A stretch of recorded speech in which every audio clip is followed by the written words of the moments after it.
Gold, trusted gold buyers. మీరు తాకట్టు పెట్టిన బంగారాన్ని విడిపించి ఈ రోజు ఉన్న మార్కెట్ ధరకు కొనబడను. ఇన్నేళ్ల ఈ కథలు, ఈ రచన అంతా కూడా ఎక్కడ కూర్చుని రాసేవారు మీరు?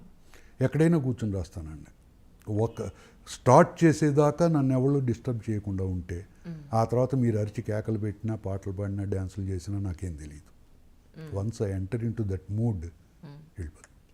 అంటే కొంతమంది ఇప్పుడు సినిమా రచయితలు, డైరెక్టర్స్ అంటున్నారు కదా, అక్కడెక్కడో దేశ విదేశాలకు వెళ్ళి నేను అక్కడ ఏకాంతంలో కూర్చుంటేనే రాయగలను, నాకు ఈ ఫెసిలిటీస్ ఇస్తేనే రాయగలను అని అంటున్నారు కదా కదా. ఇవన్నీ ఎక్స్ట్రాలండి.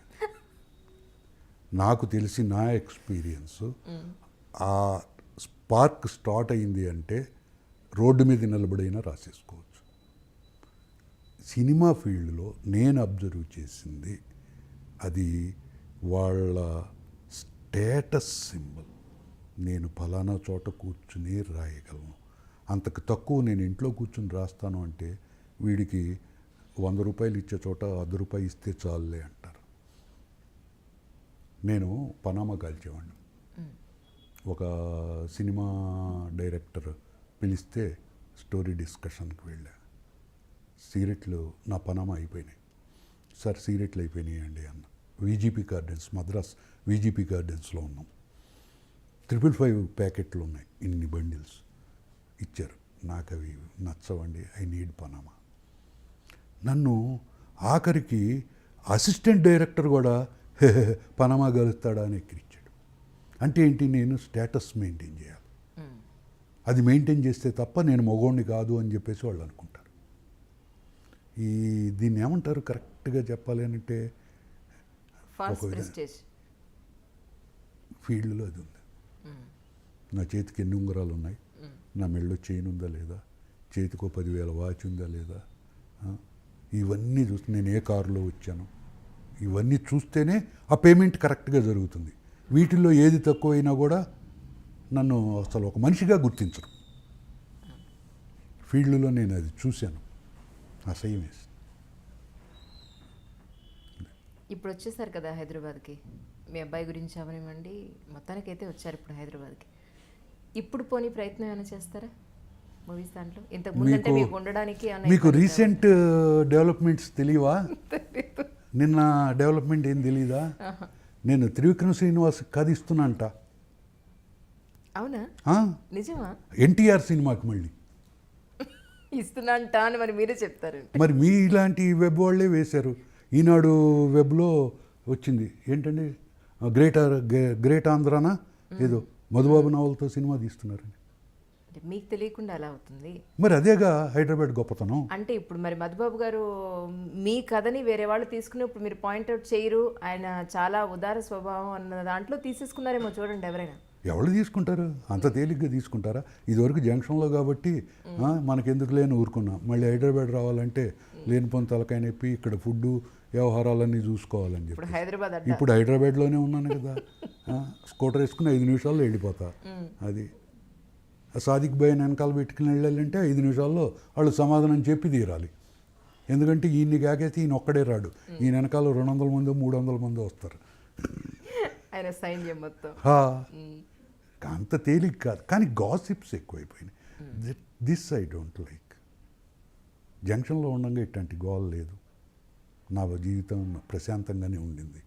హైదరాబాద్లో వచ్చిన తర్వాతే ఏంటేంటో అసలు అంత ఈనాడు వాళ్ళు వేయటం ఏంటి, అంతే ఎంతో కొంత స్టాండర్డ్ ఉన్నవాళ్ళు కదా, వాళ్ళు ఈ గాసిప్ ఎందుకు క్రియేట్ చేస్తారు? అసలు జనరల్గా ఏదైనా సరే ఒక సంఘటన జరిగినప్పుడు అది కన్ఫర్మ్ అయ్యేంత వరకు కూడా వేయరండి యాక్చువల్గా. అయితే మరి ఇది ఎలా జరిగిందో అనేది నాకు అర్థం కావట్లేదు. ఏంటో నిన్ననే మెసేజ్లు నిజమా కాదా కాదు రాత్రి 3 దాకా కూడా కాదు అంటూనే ఉన్నాను నేను. అది ఏమో వచ్చి మిమ్మల్ని అడుగుతారేమో, ఏం చెప్పగలం? అడిగితే అడిగినట్టు అడగబోతున్నారు అన్నా అవును అనాలి, అడిగిన తర్వాత అన్నా వెయ్యాలి.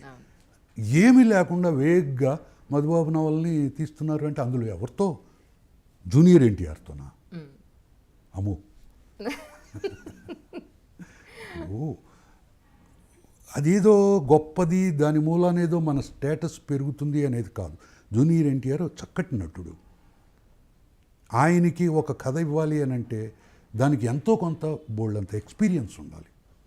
త్రివిక్రమ్ శ్రీనివాసన్ ఒక కథ చెప్పి మెప్పించాలి అని అంటే తెలివితేటలు చాలా ఎక్కువ ఉండాలి, క్రియేటివిటీ టాప్ మోస్ట్లో ఉండాలి. ఎందుకంటే ఆయన కథలు తప్పితే బయట వాళ్ళ కథలు వినిపించుకోడు, వినడు. అటువంటిది అతన్ని నేను కన్విన్స్ చేయాలని అంటే నేను ఎంత మొనగాడిని అయి ఉండాలి.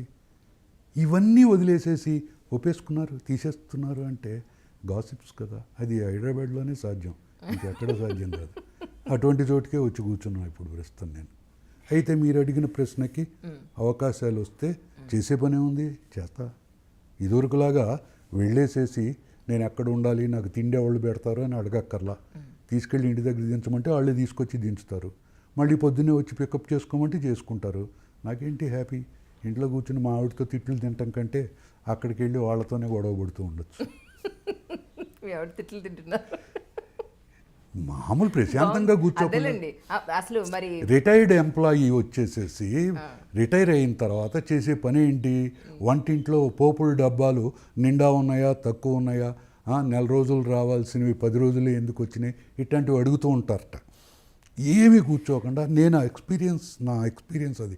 కూర్చుని ఏంటి అక్కడ దుమ్ము కనపడుతోంది అని అనాలనిపిస్తుంది. అంతకుముందు దాన్ని అబ్జర్వ్ చేసేవాడిని కాదు, ఇప్పుడు చేస్తున్నా. వాళ్ళకేమని ఎక్కడ కావాలో అక్కడ కాలుతుంది. మరి తిట్రా? మీ ఉద్యోగం రిటైర్ అవటం మా ప్రాణానికి వచ్చింది, మేము ఎప్పుడు రిటైర్ అవుతామో అంటూ ఉంటుంది మా ఆవిడ. ఆడవాళ్ళకి రిటైర్మెంట్ ఏముందండి, ఏమీ లేదు. వచ్చిన బాధ అదే. అది మనం మగాళ్ళు గమనించాలి. వాళ్ళకి రిటైర్మెంట్ లేదు, మనం రిటైర్ అయ్యేసేసి వాళ్ళని రెచ్చగొడుతున్నాము కాబట్టి తలకాయ ఎంచుకుని పక్కకి వెళ్ళటం సుఖం.